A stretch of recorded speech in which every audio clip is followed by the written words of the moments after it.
Pam again, and we're at the 3D printers in the corner Makery now. And we're going to explain how you go about taking that file that you created or found on Thingiverse or that you made in Onshape or SolidWorks, and how you actually tell a 3D printer to print it. So the software that you use is called Cura. So we have machines called an Ultimaker 2 Plus, and the software that powers that and tells the machine how to interpret your STL file is called Cura. Cura we refer to as the slicing software. So it's going to interpret that 3D object you have and decide what is the exact path of travel. How am I going to construct that from the ground up? So if we were, this ring that I think I sketched on the board for you before, if you were trying to figure out how to orient that on the build plate, you'd want to think about that.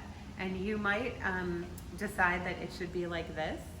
And I would suggest to you, if you were here in person, that that's maybe not the best idea, because there's not a lot of surface area. So even if we try it on the print bed, wow, that is not a lot of surface area for it to build on. You wouldn't really build a house like that. You would want a more substantial foundation. And with 3D printing, it's kind of the same thing. So the more appropriate way to orient that would be to lay it down flat. So when you are deciding on the computer how to orient your part for slicing and interpreting for the 3D printer, you're going to want to think about orientation of the build. So let's do that now. So you're going to go, we have it all ready to go. You're going to go to Ultimaker Cura, and you are going to, let's do a new project. Yes, I want to start a new project. You're going to have an empty build plate, and it's going to look a lot like what you see here, which is super handy. The material we use is called PLA. So here is a spool, well, here are a couple of old spools of filament. It's normally just one color. This is a pretty terrible example, but it's what we got. So here we are. So filament is basically like a big spool of thread, but it's plastic, and it melts and becomes gooey, and that's what adheres to the build plate and forms your object little by building up layers, kind of like cake icing if you want to think of it that way. So we are going to tell the Cura software, we're going to open our file, we're going to tell it what material we're using. There's a note from my daughter. I should probably turn off my notifications. I don't even know how to do that. Hopefully she'll stop texting me. Okay, and we got lots of pop-ups from Backblaze. Okay, we're gonna cut this part. So we're back at Ultimaker.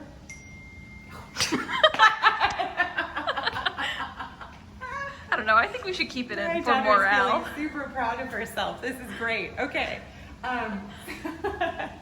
So we are going to tell the slicing software how to interpret our 3D files so that it can, oh my goodness.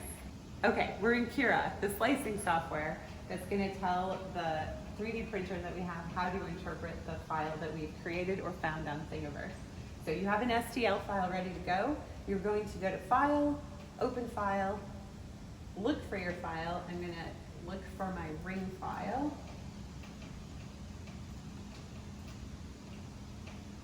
Lots of ring files. Test ring, I think we're going to go with this one. And you can see that it has now dropped a little yellow object on the build plate. That's an excellent sign. But now we're going to have to tell it to orient that appropriately. So we don't like that orientation. We talked about that. That's not a smart way to build that file. So we're going to grab it, and once we grab it, we get those dynamic spheres, I guess, showing up around it. And we are going to drag it and orient it 90 degrees. Whoa. And there's my daughter again. So we now have it laying flat on the build plate. Do you see that? And so we are going to hit prepare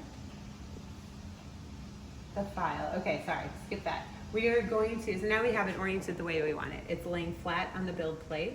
And now we're going to pay attention to this window over here. So it's asking us what material. The material is PLA. The nozzle is the standard nozzle that comes with it. So if you've chosen Ultimaker 2 Plus, this should be what pops up. Just leave it the default, 0.4 millimeters. And then you do get some options. So keeping things recommended is fine, but you're going to want to pay attention to generating support and build plate adhesion.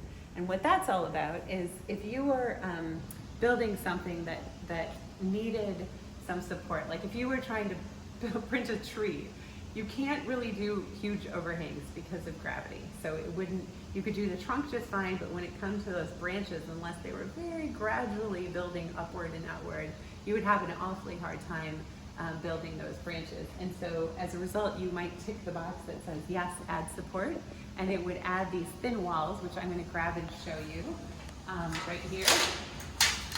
So what those thin walls look like is this. So it would build those thin walls for you. You don't have to design that as part of your part. It would just add them for you, but you're gonna have to pry them out afterward. So that's what that is about. So if you need support, but only if you need support, tick that. And then the other piece is build plate adhesion, which used to be called a raft. I think a raft was a better way to think about it.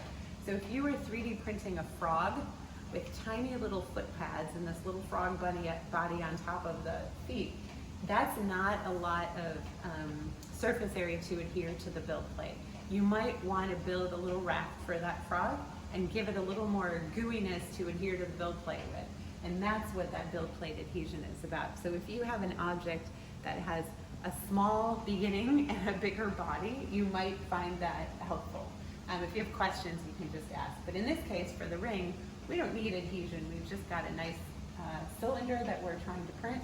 We can untick that box.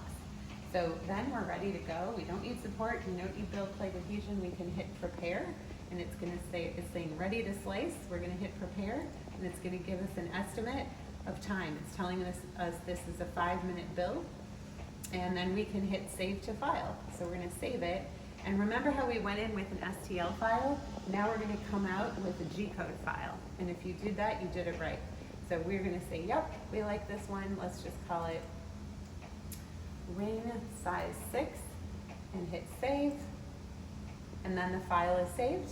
And then the next thing, if you were here in person, we would tell you to do is put it on an SD card. And there's a nice UX experience here. So once we stick in the SD card, it's going to, I can stick in the SD card. It's going to ask us if we want, it's going to update to say save to removable drive, and we're going to hit yes. So that's a hot tip for when you're back on campus. But for right now, if you just send a G file to us, or a G-code file to us, we will make sure that it gets 3D printed for you. So then it's ready to go. We can hit eject, take our SD card out, stick it in the machine, and do what you'd want to do, which is hit print. So let's do it. You're going to find your file. With any luck, it's at the bottom, but not in this case. I've saved this before. It's ring 6. I think I saved it another place. I'm just going to pick this one. Okay, ring size 6. And then it's going to heat up the build plate. So one of the things that helps build really nicely and not warp because of the cold air and the warm gooey filament is heating the build plate. So this is going to warm up, and the filament is going to warm up, and in a few minutes we're going to have a new ring. Okay, so it's almost ready to go. We're just waiting. Still waiting. Come on. Still waiting.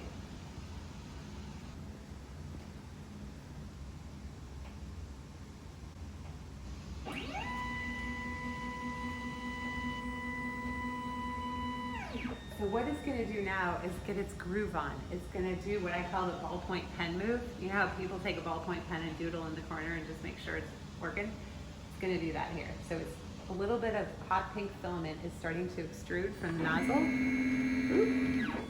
And now it's going to trace outside the perimeter. Our ring's not really that big. It's still just getting its groove on, the ballpoint pen thing. And then once it's gotten some filament laid down, it's going to now trace our geometry. So that's our ring now. And we always want to stick around and make sure that the first layers go down well, because if the first layers don't go down well, nothing good is going to happen after that. It's kind of like a foundation in a house. If you get that wrong, you're kind of screwed after that.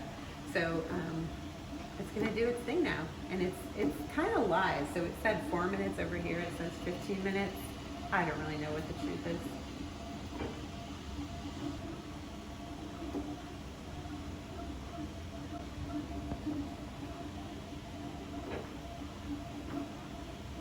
So there are a couple of things we skipped over, which I would skip over in person too and tell you to research on your own, but we skipped over things like leveling the build plate. So it's really important when you're 3D printing to make sure that the surface is perfectly level.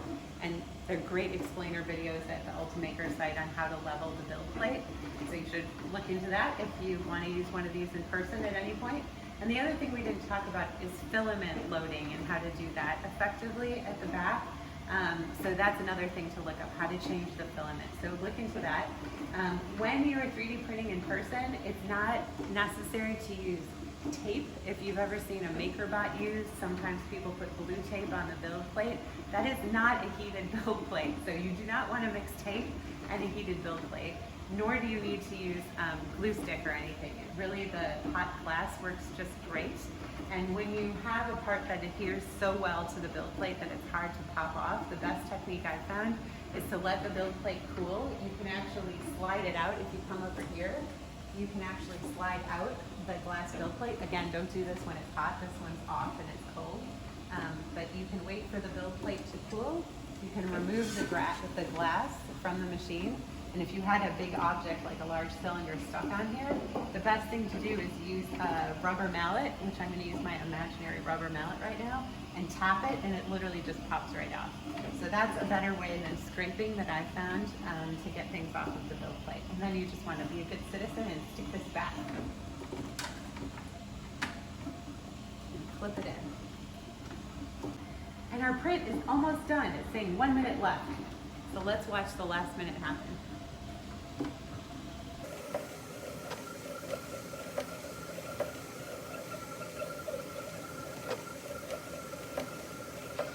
A minute's a long time, it turns out. Okay, it's almost done. 17 seconds left. Look at that.